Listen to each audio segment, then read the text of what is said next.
ले रखा है क्या? हमारे लोग निहत्थे मारे जाए, खतना हुआ है नहीं हुआ है, धर्म क्या है ये देखकर मारे जाए, उनके मानव अधिकार का कौन ढिंडोरा पीटेगा? कोई नहीं। दीपो देवी का नाम सुना है? दीपो देवी वाल्मीकि समाज से, जम्मू कश्मीर में 60 साल से रह रही है, अपने आप को भारतीय मानती है। वो बेगम की तरह नहीं जो अपने आप को भारतीय अभी तक बना नहीं पाई 40 वर्ष रहने के बाद। दीपो देवी मानती है उसके पास अधिकार नहीं था 370 को लात मार के हटाई तब तक। दीपो देवी के अधिकार के खिलाफ थे ये कह रहे थे 370 मत हटाओ, उनको डोमिसाइल मत दो, उनको वोटिंग राइट मत दो। पर यहां पर ये जो बाकी लोग 40 साल से 50 साल से अवैध रूप से रह रहे हैं, उनके मानव अधिकार की हम चिंता करें। और पाकिस्तान ने बॉर्डर बंद कर दिया, बोला get out of here. Pakistan अपने नागरिकों की चिंता ना करे, हम पाकिस्तान के नागरिकों की चिंता करें, पर हम अपने दलित समाज के नागरिकों की चिंता ना करें। हम अपने जो निहत्थे मारे गए आतंकियों के शिकार की चिंता ना करें, हम इनकी चिंता करें। एक एक पाकिस्तानी जो अवैध रूप से रह रहा है, जिसका वीजा कैंसिल है, वो वापस अपने देश जाएगा। ठीक, ये बड़ी अच्छी बात कही है। विवेक श्रीवास्तव, यहाँ पे आप कह रहे थे कि देखिए लोगों को, निर्दोष लोगों को यहाँ सजा दी जा रही है, कोई तो इनके बारे में सोचे, और खुद पाकिस्तान ने गेट बंद कर दिया। अभी आप में और उनमें एक चीज कॉमन है कि दोनों को ही चिंता है। की क्या जरूरत है आपको? बल्कि आपको ज्यादा चिंता है, पाकिस्तान से ज्यादा चिंता आपको है उनके नागरिकों की। वो तो उन्होंने मुंह पे गेट बंद कर दिया। बिल्कुल चिंता है, मेरे को चिंता है। पर पाकिस्तान को तो चिंता नहीं है। आप में इंसानियत नहीं है, मुझ में है। आप उन औरतों पे सुनिए, आप उन औरतों पे हंसिए, उन बच्चों पे हंसिए, उन प्रेग्नेंट महिलाओं पे हंसिए, उन बूढ़ी औरतों पे हंसिए जिसका हस्बैंड मर चुका है, जिसके पास कहीं जाने के लिए नहीं है। लेकिन मैं नहीं हंसने वाला। उनके पास है जाने के लिए, ह्यूमन राइट्स का इशू है। उनके पास जाने के लिए वो देश है जिसका पासपोर्ट उनके पास है। भाई अगर कोई 20 साल से यहाँ पे रह रहा है भारत के अंदर, अभी मैंने महबूबा मुफ्ती की बात सुनी, उन्होंने कहा कि वो दिल से हिंदुस्तानी है। भाई दिल से हिंदुस्तानी है तो पासपोर्ट से हिंदुस्तानी बन जाए। आप गुड क्वेश्चन। दिल दिखा करके ये सरकार अपने लोकल देसी हिंदू मुस्लिम एजेंडा को फॉरवर्ड करने के लिए वो चीजें कर रही है जो इसको नहीं करनी चाहिए।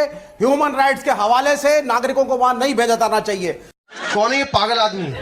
खासकर उन मजलूमों को, गरीबों को, वृद्ध लोगों को, बच्चों को जो अरसे से यहां रह रहे थे और हमने संरक्षण दिया था उनको। कहने में तो बहुत बड़े चैंपियन बनते हैं कि हिंदू से ज्यादा सहिष्णु कोई नहीं है, हिंदू से ज्यादा न्यायप्रिय कोई नहीं है। ये जो जाहिलियत हो रही है बॉर्डरों के ऊपर, अच्छा, इसके ऊपर हंसना नहीं, शर्मिंदगी। बताइए 10 सेकंड शहजाद पूनावाला, 70 साल से कोई यहाँ पे रह रहा है। मैं बड़ा कंफ्यूज हूँ। हाँ, पता है क्यों मैं कंफ्यूज हूँ?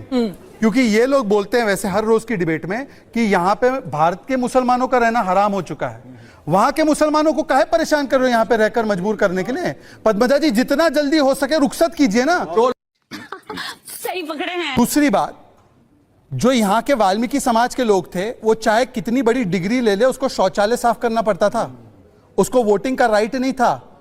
उसकी कभी गरीबी और मजलूमियत देखी थी क्या तुमने?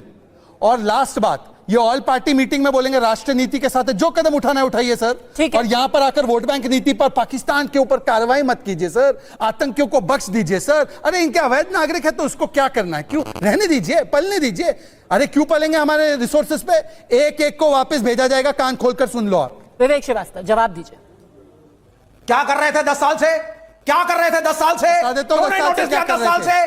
बता अभी सो करके जगह हो तुम। बता देता हूं 10 साल से तुम्हारी सरकार थी, नहीं किया ना कुछ। अच्छा, don't try to teach. Really पे एक हादसा हुआ है और उसके आधार पे एक हादसा है तुम्हारे लिए को आप शर्मिंदा मत करिए। व्हाट इज दिस एक हादसा? में आपने डॉजियर नहीं दिया अभी तक। डॉजियर देंगे? आपके राजदूतों ने ओसामा पर डॉजियर दे रहा था अमेरिका। पाकिस्तान के इस क्राइम के खिलाफ पेपर्स बना करके नहीं प्रेजेंट करे हैं। All the countries are saying in the international media कि इंडिया की। अरे सर, अभी नागरिकता पे रहिए, आप कहां से डॉजियर पर आ गए? पर विक्रम सिंह जी, ये क्या सुरक्षा में चूक है? ये बात सच है कि कई सारी अब ऐसी कहानियां सामने आ रही है वहां पे लोग कह रहे हैं हम 10-10 साल से। एक वो ग्राफिक चलाइए, एक लड़का है, उसका नाम है ओसामा, वो सामने आया, वो कह रहा है मैं 7 साल से यहां पर रह रहा हूं भारत के अंदर। उसने तो ये तो कह दिया मैं यहां तक वोट डाला है मैंने यहाँ पे। ऐसा कैसे हो गया कि यहां पर रह करके वो रावलपिंडी का लड़का है, पाकिस्तानी पासपोर्ट है, और इंडिया में वो कह रहा है मैं वोट डाल चुका हूं? ये तो सुरक्षा में चूक है। पद्मजा जी, ये सुरक्षा में बहुत बड़ी चूक है। और हमारे यहाँ जो इकोसिस्टम है कि पाकिस्तान के झंडे को जलाने वाला या मुर्दाबाद कहने वाले की पिटाई हो जाती है। यहाँ कहते हैं मेरे दिल में पाकिस्तान धड़क रहा है। और यहां तक तो और छोड़ दीजिए, जो पहलगाम में आतताइयों के बचाव में चट्टान की तरह खड़े, तो यहां कुछ भी पॉसिबल है, क्योंकि पूरे बॉर्डर को पोरस बना करके हमने वहां कमांड सेंटर्स, हमने का मतलब उन लोगों ने कमांड सेंटर्स बनाए हैं जहां घुसपैठी आकर के ट्रेनिंग प्रशिक्षण फर्जी कार्ड लेकर के आकर के भारत में बसते हैं और कुछ स्वार्थी तुष्टिकरण वाले राजनेता उनको बसाते हैं और अपना एक वोट बैंक तैयार करके। आप कह रहे हैं जो सारे लोग वापस जा रहे हैं उनको जानबूझ के बसाया गया है भारत के अंदर? जी, उनको बसाया इसलिए गया है क्योंकि ये तथाकथित मानवाधिकार